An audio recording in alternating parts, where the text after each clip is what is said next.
Fox Weather, we're your Hurricane HQ, keeping you informed on what could be developing this hurricane season. Obviously, we brought to you Colorado State University's early outlook for this approaching Atlantic hurricane season. And one of the factors that they talked a lot about was the presence of El Nino. We know it's imminent, so it's not a question on if El Nino forms, but rather when. Now, one area that we watch, pay close attention to, is the Gulf. And there's a lot of data to consume with this one graphic, so bear with me. We're looking at the beginning of hurricane season, which is June 1st, but we've included May as well, and this takes us right through peak hurricane season.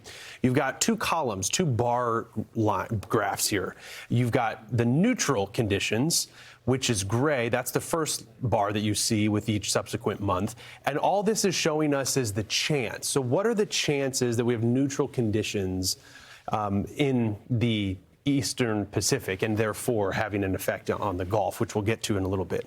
Chances of a neutral El Nino, or just neutral INSO, those decrease as we head deeper into summer. What does increase is the chance of us developing an El Nino, albeit a weak one. Those shades, this is a weak signal, and you see how those chances of it being a weaker El Nino go down.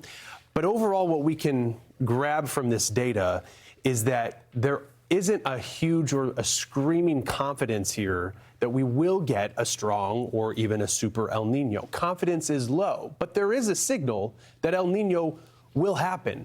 And so then we have to ask ourselves, with an early season that's beginning, obviously June, July, where we typically, climatologically speaking, see tropical cyclone development, we have to look near shore, just off the coast, whether that be in the Gulf or in the far western Atlantic. So we're going to focus on the Gulf just for a little bit here. June and July actually can be a pretty quiet month, but there have been some years that June and July are a hotbed of activity. It's where we start to see those seeds of development, whether that just be a boundary that moves into the Gulf and hangs out. Temperatures right now are running above average in the Gulf, so that gives us some concern. But I think, and Marissa, I'll bring you in to talk about it, we look at La Niñas, neutral conditions, and El Niños.